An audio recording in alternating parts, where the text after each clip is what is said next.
Social media ഇൻഫ്ലുവൻസർമാരായി കൈകോർക്കാൻ Karnataka സർക്കാർ 1,00,000 അതിലധികമോ followers ഉള്ളവരിലൂടെ തങ്ങളുടെ പദ്ധതികളും പ്രോഗ്രാമുകളും പ്രോത്സാഹിപ്പിക്കുന്നതിന് സഹകരിക്കാനാണ് സർക്കാർ തീരുമാനം. ഇതുമായി ബന്ധപ്പെട്ട് ഇൻഫർമേഷൻ ആൻഡ് പബ്ലിക് റിലേഷൻസ് വകുപ്പിന്റെ നേതൃത്വത്തിൽ കർണാടക ഡിജിറ്റൽ പരസ്യ മാർഗനിർദ്ദേശങ്ങൾ പുറത്തിറക്കി. ഇതിലൂടെ ഡിജിറ്റൽ മീഡിയയിൽ പ്രവർത്തിക്കുന്ന സ്ഥാപനങ്ങൾക്ക് സർക്കാർ പരസ്യങ്ങൾ ലഭിക്കുന്നതിനുള്ള വാതിലുകളാണ് തുറന്നിരിക്കുന്നത്.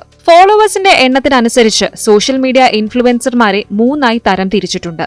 നാനോ ഇൻഫ്ലുവൻസേഴ്സ് 1,00,000 മുതൽ 5,00,000 വരെ ഫോളോവേഴ്സ് ഉള്ളവർ. അടുത്തത് മൈക്രോ ഇൻഫ്ലുവൻസേഴ്സ് 5 മുതൽ 10,00,000 വരെ ഫോളോവേഴ്സ് ഉള്ളവർ. മാക്രോ ഇൻഫ്ലുവൻസേഴ്സ് 10,00,000 മുകളിൽ ഫോളോവേഴ്സ് ഉള്ളവർ എന്നിങ്ങനെയാണ് തരം തിരിച്ചിരിക്കുന്നത്. ബ്രാൻഡ് അംബാസിഡർഷിപ്പുകൾ, സ്പോൺസർ ചെയ്യുന്ന പോസ്റ്റുകൾ, ഗസ്റ്റ് കോൺട്രിബ്യൂഷൻസ്, ഉള്ളടക്കത്തിലെ സഹകരണം, ഹാഷ്ടാഗ് ക്യാമ്പയിനുകൾ, റിവ്യൂകൾ, ഇവന്റ് പ്രൊമോഷനുകൾ എന്നിവയായിരിക്കും ഇൻഫ്ലുവൻസർമാരിലൂടെ പങ്കുവയ്ക്കപ്പെടുക.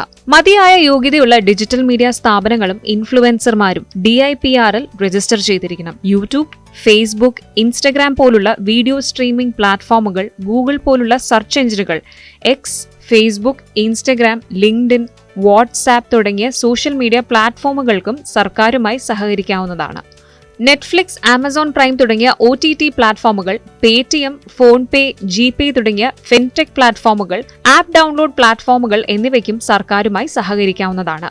ഇൻ-ആപ്പ് പരസ്യങ്ങൾ, അതായത് ഗൂഗിൾ പ്ലേയിലോ ആപ്പിൾ ആപ്പ് സ്റ്റോറിലോ 1,00,000-ലധികം ഡൗൺലോഡുകളുള്ള ആപ്പുകൾ, വെബ്സൈറ്റുകൾ, വെബ് പോർട്ടലുകൾ, വെബ് ആഡ്സ് അഗ്രിഗേറ്റുകൾ, കോൾ സെന്ററുകൾ, ന്യൂസ് അഗ്രിഗേറ്റുകൾ, IVRS, ചാറ്റ് ബോർഡ് തുടങ്ങിയവയും ഇതിൽ ഉൾപ്പെടും.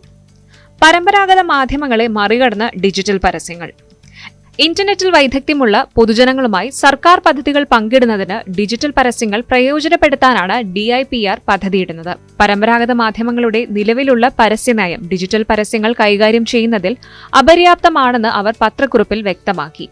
ഇന്റർനെറ്റ്, പേഴ്സണൽ കമ്പ്യൂട്ടറുകൾ, സ്മാർട്ട് TVകൾ, സ്മാർട്ട് ഫോണുകൾ, സോഷ്യൽ മീഡിയ എന്നിവയുടെ വളർച്ചയോടെ ഡിജിറ്റൽ പരസ്യങ്ങൾക്ക് വലിയ സ്വീകാര്യത ലഭിക്കുന്നുണ്ട്. ലോകമെമ്പാടുമുള്ള സർക്കാരുകളും കോർപ്പറേഷനുകളും തങ്ങളുടെ പരസ്യതന്ത്രങ്ങളുടെ ഒരു പ്രധാന ഘടകമായി ഡിജിറ്റൽ പരസ്യങ്ങളെ കാണുന്നുവെന്നും അവർ പറയുന്നു.